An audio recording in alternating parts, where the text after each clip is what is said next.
Free ఇస్తే ఏంటంటే మనిషికి పని చేయడం మర్చిపోతారు. ఇప్పుడు 100 రూపాయలు ఉందనుకోండి, ఇప్పుడు లేడీస్కి ఉంది 30 రూపీస్ బస్సు ఉందనుకో, 15 రూపీస్ పెట్టండి, 50%. వాళ్ళు కూడా వెళ్ళనీకి కొట్లాటలు అవుతారు. ఇప్పుడు ఫ్రీ బస్ పెట్టడం వల్ల ఏంటంటే నాకు కావాలంటే నాకు వాళ్ళకి మరి మగోళ్ళు ఏం చేశారండి. పటేల్ అండి.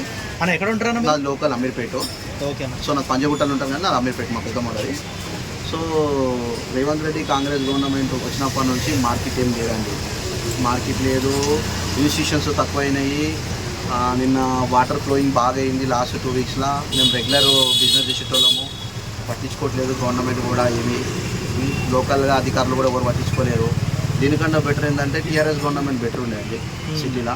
కేసీఆర్ గారు ఉన్నా, కేసీఆర్ గారిని కింద వర్క్ చేసేటోళ్ళు జిహెచ్ఎంసీలు కానీ ఎవరున్నా కూడా వీళ్ళు ఉంటే వాళ్ళు మన డిజాస్టర్స్ వాళ్ళు కూడా ఏమైనా ప్రాబ్లం ఉంటే సడన్గా వస్తుండే రెస్క్యూ టీం లేక. కానీ ఈసారి కాంగ్రెస్ గవర్నమెంట్ మాత్రం బాగాలేదండి. నేను యాక్చువల్లీ రియల్ ఎస్టేట్ కూడా చేస్తాను, కానీ రియల్ ఎస్టేట్ కూడా ఏం లేదండి. ఈ కాంగ్రెస్ గవర్నమెంట్ వచ్చినప్పటి నుంచి రియల్ ఎస్టేట్ కూడా పడిపోయింది. సో ఎందుకు పడిపోయింది అంటారు? ఎందుకంటే ఇంతకుముందు బాగానే ఉండే మళ్ళీ ఇప్పుడు గవర్నమెంట్ రాగానే పడిపోవడానికి గల కారణాలు ఏమంటున్నారు? ఏముందండి, మార్కెట్లో ఎవరు కొనుక్కోవట్లేదు. ప్రాపర్టీలో ఇంతకుముందు ఏంటంటే గవర్నమెంట్ వాల్యూ పెంచితే మార్కెట్ ఎవరైనా కొనుక్కుంటారు. గవర్నమెంట్ లేనిది మార్కెట్ ఎవరు కొంటారు? లక్షలు పెట్టి ఇప్పుడు డబుల్ బెడ్రూమ్ అన్నారు. కేసీఆర్ ఇచ్చినవే ఎక్కడో అక్కడక్కడ ఉన్నాయి, నాకు కూడా అప్పుడు తెలిసినాయి. ఇప్పుడు కాంగ్రెస్ గవర్నమెంట్ వచ్చి ఇప్పుడు 2 ఇయర్స్ అవుతున్నట్టుంది. 2 ఇయర్స్ నుంచి అయితే ఏం లేదు. లోకల్ ఎమ్మెల్యే ఎవరు పట్టించుకోరు. లోకల్ ఎమ్మెల్యే ఎవరు పట్టించుకోరు. ఇంతకుముందు కేసీఆర్ ఉంటే పథకాలన్నా కానీ ఇంకేదన్నా కానీ ఇస్తుండే. ఏదంటే బియ్యం ఒకటి మన 3 నెలలకి ఎంత సఫర్ అయింది తెలుసా అండి? 3 నెలల నుంచి నించోనికే ఒక 6 అవర్స్ నించున్నామండి. ఒక 20 మెంబర్స్కే ఇస్తారు 3 నెలల బియ్యం. ఎందుకండి? ఎవ్రీ మంత్ ఒకసారి ఇచ్చుకుంటే ఏమవుతుంది? రేషన్ షాపులు కూడా ఎక్కువ లేదండి, అన్ని ప్రాబ్లం అవుతుంది. కానీ ఈ గవర్నమెంట్ లేదండి, బాగాలేదు.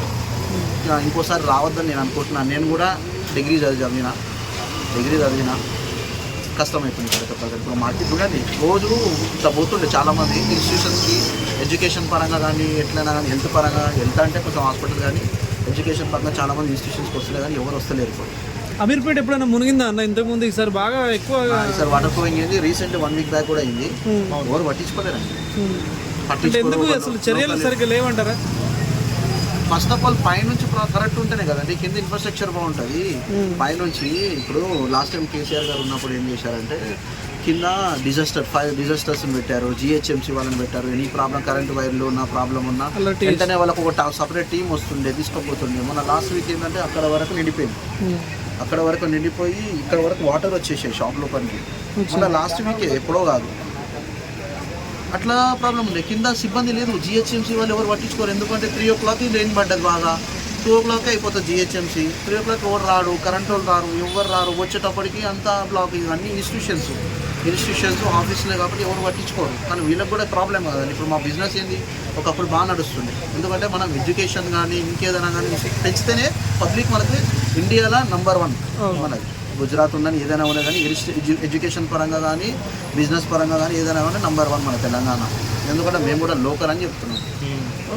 ఈరోజు ఇక్కడికి వస్తేటికి ఎవరు వస్తలేరు. ఇప్పుడు ఏంటంటే గుజరాత్ ఒకటి ఎడ్యుకేషన్ పరంగా బాగా వెళ్తున్నాయి. ఎంబీబీఎస్ సీట్లు, మెడికల్ సీట్లు అండ్ ఇంజనీరింగ్ సీట్స్ గుజరాత్కి పోతున్నాయి, ఇక్కడికి వస్తలేవు.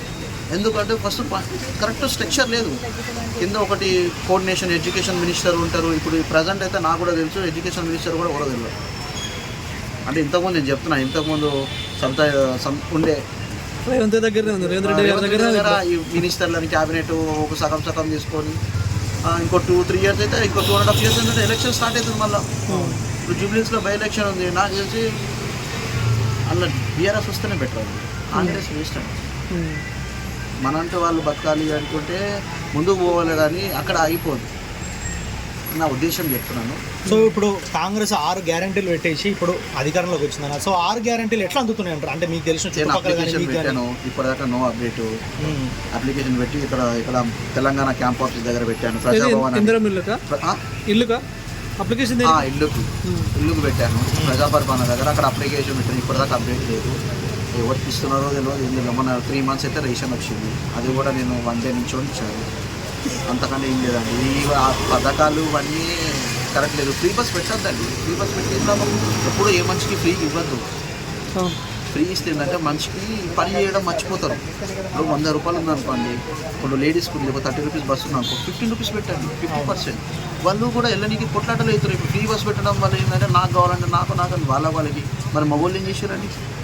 మగవాళ్ళు ఏం చేస్తారు? మగవాళ్ళు కూడా పోవాలి కదా, ఆఫీసులు చేసుకోవాలి కదా, వాళ్ళకి ప్రెజర్ ఉంటుంది. నేను పొద్దున్న నుంచి నైట్ వరకు కూర్చుంటే నాకు ఒక 500-1000 రూపాయలు వస్తాయండి. అది నాకు కష్టపడితేనే ఇక రావు. నేను ఇప్పుడు చేసుకోవాలంటే కష్టమైపోతుంది. మార్కెట్ కూడా లేదు, మీరే చూడండి ఫ్లోయింగ్ ఎప్పుడూ వస్తుంటుంది, 1-2 అవర్స్ ఉంటుంది, అంతే ఏముండదండి నా ఉద్దేశం. అంటే గవర్నమెంట్ కొంచెం ఇంకా బాగా పనిచేస్తే బాగుంటుందని నా ఉద్దేశం. ప్రజెంట్ అయితే కొంచెం బాగాలేదు. టీఆర్ఎస్ గవర్నమెంట్ ఉన్నప్పుడు, కేసీఆర్ ఉన్నప్పుడు స్ట్రాంగ్. సో మళ్ళీ మీరు ఇంత చెప్తారు కేసీఆర్ గురించి, సో మళ్ళీ జనాలు అసలు ఎందుకు బీఆర్ఎస్ పార్టీని ఓడించడం జరిగింది? తెలంగాణ మొత్తం బీఆర్ఎస్ వచ్చిందండి. తెలంగాణ ఇప్పుడు పబ్లిక్ ఏం చేస్తారంటే కొంచెం మిస్టేక్ చేసిండు కేసీఆర్ గారు ఏం చేశారంటే దళిత బంధు అని. ఇప్పుడు అన్ని సంపన్న వర్గాలు ఓటేస్తేనే గవర్నమెంట్ ఫామ్ అవుతుంది. బీసీ, ఎస్సీ, ఎస్టీ, మైనారిటీ వీళ్ళందరూ వేస్తేనే, ఓసీ వేస్తేనే ఓట్లు మనకి గవర్నమెంట్ ఫామ్ అవుతుంది. నేను ఒక్కరిన బీసీ వేస్తానో ఎస్సీ వేస్తానో గెలవరు. ఆయన ఏం చేసిందంటే దళితులకి కొంచెము అది చేయడం వల్ల మిగతా వాళ్ళు ఇబ్బంది పడ్డారు. వాళ్ళకు కూడా వాళ్ళకి రాలేదండి. సో నెక్స్ట్ కంపల్సరీ కేసీఆర్ వస్తారంటారా? 100%. అడగడు కేటీఆర్ గురించి ఏం చెప్తారు మరి? కేటీఆర్ ఇంకా డెవలప్ కావాలి. అంటే ఏ విషయంలో ఏం మార్చుకో? అన్ని విషయాలు అన్నీ మనకు తెలుసు అని అనుకోవద్దు, నేర్చుకుంటూ ఉండాలి. పొలిటికల్ అనేది ఎంత నేర్చుకున్నా ఇంకా తగ్గదు, అనుభవం ఉండాలి. అందుకు దీనికి కరెక్ట్ తెలంగాణకి అంటే కేసీఆర్. రాజశేఖర్ రెడ్డి వారు ఉండే ఫస్ట్ గవర్నమెంట్లో one of the Rajasekhar Reddy, తర్వాత రాజశేఖర్ రెడ్డి తర్వాత కేసీఆర్. ఈ గవర్నమెంట్ అసలు రేవంత్ రెడ్డిని అసలు సీఎం కానీ చాలామంది ప్రిపేర్ చేస్తలేరు వాళ్ళు.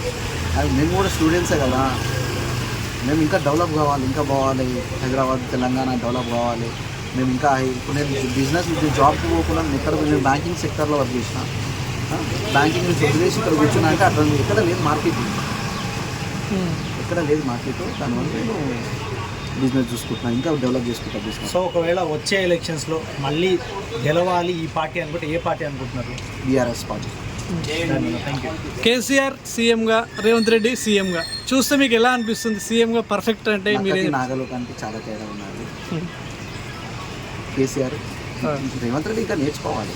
రేవంత్ రెడ్డి నేర్చుకోవాలి, అనుభవం ఉన్నది, నేర్చుకోవాలి. కేసీఆర్ అంటే అన్ని చేసింది, ఉద్యమ నాయకుడు, అన్ని చేసేది. వీడియో పెడితే ఫేమస్ కావాలి. ఫ్యామిలీనే దూరంగా పెట్టింది. అంటే ఈమె కూడా దూరం పెట్టింది ఫ్యామిలీని, వాళ్ళు కూడా తీసి పారేసారు. అంటే ఇప్పుడు నేను అనుకుంటున్నా బీఆర్ఎస్ ఇప్పుడు ఈ స్థితిలో ఉంది అంటే సీఎం అయ్యే వరకు బీఆర్ఎస్ ఆ స్టేజ్కి వచ్చిందంటే హరీష్ రావు కష్టం ఎంతగానో ఉంది. ఇప్పుడు ఆయన ఒక్కరిని అలా సపరేట్ చేయడం ఎంతవరకు కరెక్ట్? సపరేట్ చేయాలంటే ఆయన అవినీతి బయట పెట్టింది, ఆమెనే బయట పెట్టింది కదా క్లియర్గా. హరీష్ రావు ఏం చేసిండు, సంతోష్ రావు ఏం చేసిండు, వాళ్ళు ఎక్కడ విల్లాలు కొన్నారు. మళ్ళీ ఇంకేదో శ్రీనివాసరెడ్డి మీద అలిగేషన్ చేసింది. అవన్నీ గవర్నమెంట్ అసలు నిజంగా